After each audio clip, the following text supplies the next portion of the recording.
교재에 이어서 이제 강의를 또 시작하는데요. 여러분 알다시피 한마디로 말하면 예수님에 대해서 강의를 잘 듣고 나니까 그렇구나. 우리 예수님께서는 뭐예요? 인성과 신성을 겸하신 분이고, 그리고 한마디로 말하면 왜 이 땅에 오셨다겠어요? 왜 성육신 하셨다겠어요? 한마디로 말하면 하나님의 사랑을 실천하고, 그리고 구원의 길을 열어주기 위해서 이 땅에 오셔서 어떻게 했어요? 십자가에 죽음을 맞이했잖아요. 그리고 죽음의 권세 깨치고 3일 만에 부활하셨어요. 그러다 보니까 그렇구나. 사실 여러분 아다시피 죽음의 권세 깨치고 부활하시는 분은 누구밖에 없어요? 예수 그리스도밖에 없는 거죠. 그러다 보니까 교재에 보니까 예수가 정말 부활하셨다면 엄청난 소식이 아닌가? 그렇죠. 엄청난 소식이죠. 예수님의 부활의 이 사건에 대해서 신하라고 하는 사람이 있는가 하면 이성적으로 이렇게 설명한 자들도 있어요. 봐라. 예수가 피를 너무 많이 흘려서 의식을 잃다 보니까 다시 소생이 이렇게 소생한다는 거예요. 다시 소생했다는 거죠. 그리고 제자들이 예수의 시체를 훔쳐간 후에 부활했다고 환각장으로 본다. 이렇게 한 거예요. 그러다 보니까 봐라. 어떻게 그렇게 해나갈 수 있느냐? 이 비평가들은 눈으로 보면 그의 부활은 뭐냐? 죽음을 극복하고 희망을 표현하시는데 그렇지 않았던 거예요. 그 예수님을 부활을 그냥 신화로 이성적으로 이렇게 한다면 안 되죠. 이렇게 믿으면 안 되는 거죠. 그러다 보니까 신앙의 눈으로, 믿음의 눈으로 봐야 돼요. 이 신앙의 눈, 믿음의 눈으로 보면 예수님의 부활은 뭐냐? 거부할 수 없는 역사적 사실이에요. 역사적 사실입니다. 그래서 우리가 예수님을 어떤 관점을 가지고 어떻게 믿고 나갈 것인가, 이거 중요한 거예요. 신화적 관점으로 봐서도 안 되고 이성적으로만 보면 안 돼요. 실제적으로 우리 예수님께서는 우리 예수님께서는 하나님의 아들로 이 땅에 오셔서 십자가에 죽으셨다가 죽음의 권세 깨치고 부활하신 분이다라고 신앙적 눈으로, 믿음의 눈으로 이렇게 보면 예수님의 부활은 그냥 거부할 수가 없는 역사적 사실로 믿고 나가는 거예요. 사실 그래요. 여러분 사도 바울이 뭐라고 했냐면 이 고백대로, 성경대로 예수님께서 죽으셨다가 다시 사흘 만에 살아나시지 않았냐. 예수님이 살아계실 때 하셨던 말씀대로 나는 앞으로 고난을 받을 것이고 나는 십자가에 죽었다가 3일 만에 다시 살아나겠다. 그렇게 살아계실 때 하신 말씀대로 우리 예수님께서는 자기 한 말씀대로 죽으셨다가 그리고 죽음의 권세를 깨고 3일 만에 다시 이렇게 살아나신 거예요. 살아난 거죠.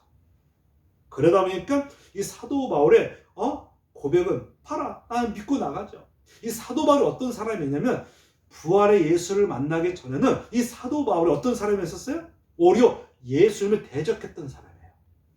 예수를 대적했던 사람이고 교회를 핍박했던 사람이고 예수 믿는 사람을 잡아 죽이려 했던 사람이 사도 바울이었어요. 그런데 이 담에서 도상에서 부활의 예수를 만나게 됩니다. 그 순간부터 삶의 가치, 의미를 주님 앞에 두고 오직 사도 바울이 이제 예수님의 죽음과 부활을 이렇게 증거하다가 순교자가 되고 말았던 거예요.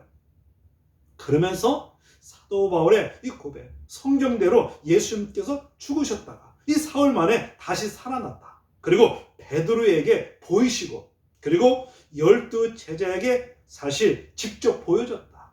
심지어는 만삭되지 못한 나에게까지 나타났다고 이런 신앙적 고백을 했어요. 사실은요, 예수님의 제자들이 예수님이 십자가에 못 박혀 돌아가실 때 거기 없었어요.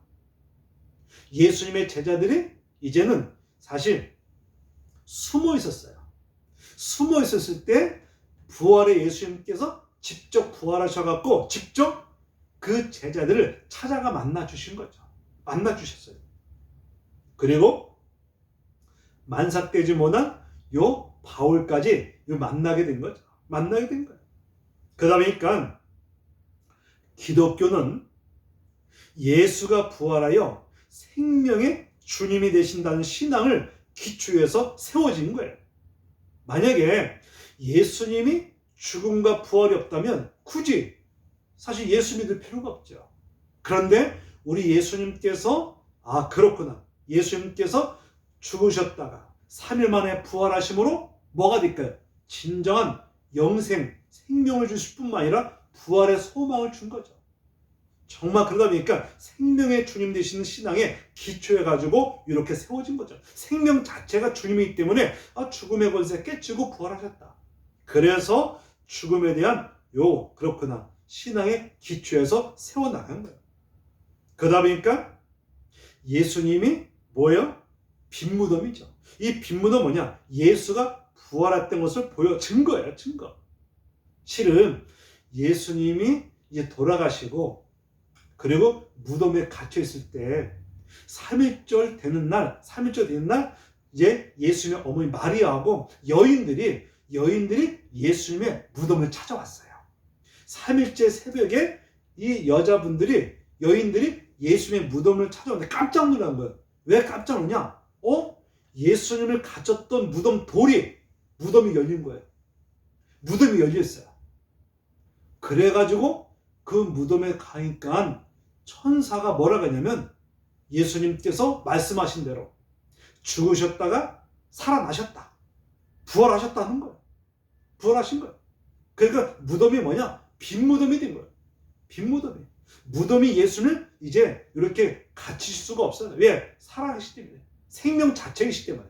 그렇기 때문에 빈 무덤은 예수가 부활했다는 것을 증거해 주는 거죠.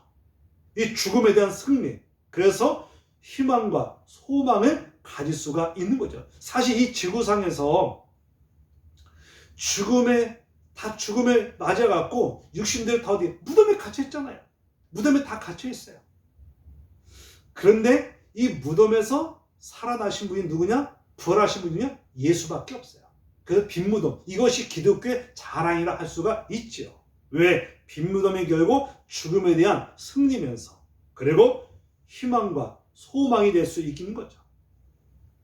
그러면서 예수님의 부활을 목격자들이 많고 서로 다른 장소와 시간에 따라서 목격한 사람이 정말 많아요. 아까 설명했지만 우리 예수님께서 부활하시고 사실 만난 사람들 많아요. 여인들도 예수님을 직접 만났고 그리고 제자들도 예수를 직접 만났어요. 그 당시 수많은 사람들이 예수님이 부활하셨다가 40일 동안 계셨어요.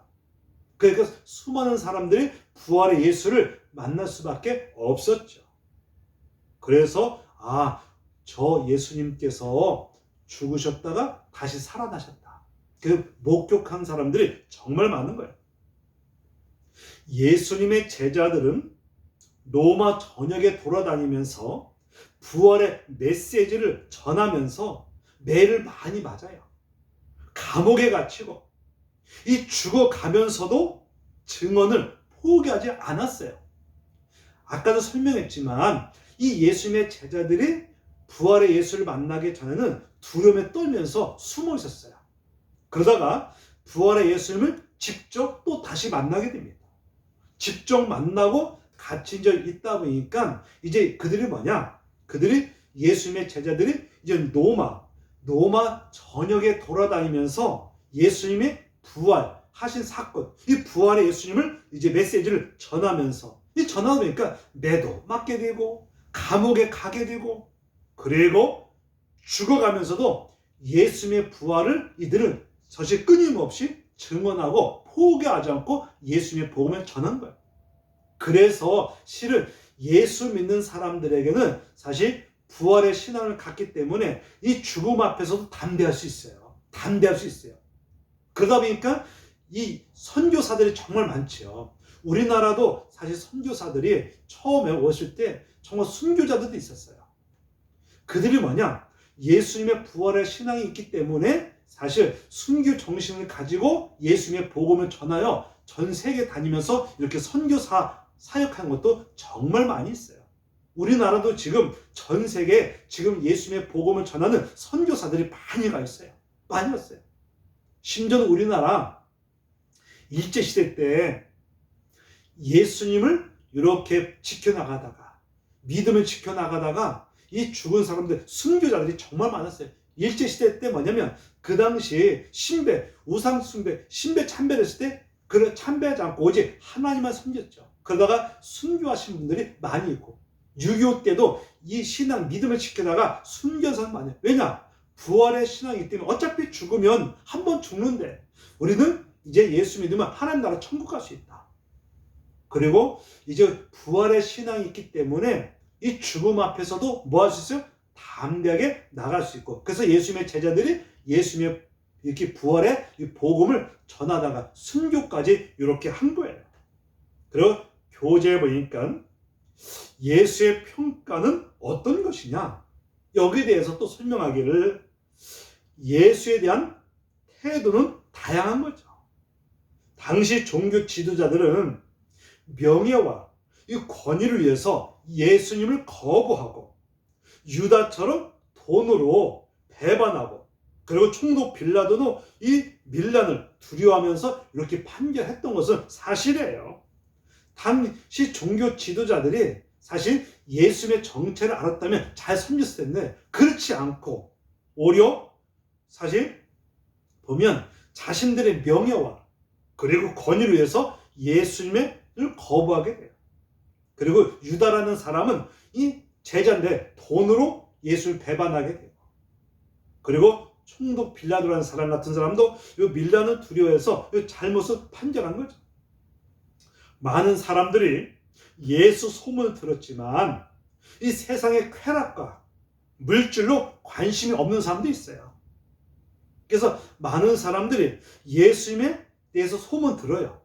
여러분도 아마 알게 될 거예요. 봐라, 교회라는 것은 예수님 섬기는데 그렇구나, 예수라는 사람이 있는데 예수님은 죽었다 부활하신 분이야. 이 소문, 예수님이 구원자라는 것을 알고 있으면서도 사람들을 왜 안 믿냐? 소문 들었음에도 불구하고 세상에 뭐냐? 예수님보다 쾌락과 물질, 여기에 관심이 있다 보니까 예수님을 믿지 않고 이렇게 사실 하는 것이 의외로 많아요. 의외로 많죠. 그리고 예수님의 제자들과 우리 그리스도인들은 뭐냐?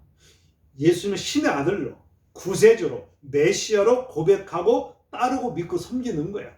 그러니까는 예수의 제자들과 그리스도인들이 뭐냐? 기독교인들이 뭐냐? 한마디로 말하면 예수님을 하나님의 아들로, 구세주로, 메시아로 이렇게 고백을 하고 믿고 따르고 이렇게 추종하는 거죠. 이걸 말하는 거죠. 그리고 교재 보니까 예수를 무엇으로 평가되냐라고 했는데, 예수님은 위대한 스승으로 언행일치로 먼저 실행하시고 그렇게 하라고 명령하신 거죠.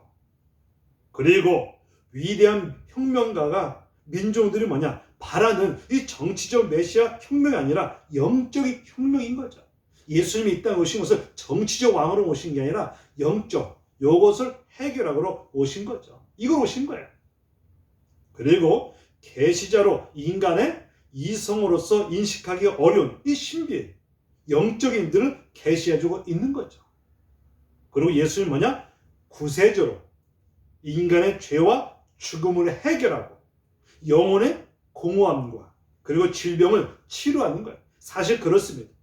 예수님을 구세주로 믿는 자들에게는 뭐냐? 죄와 죽음을 해결받는 거예요.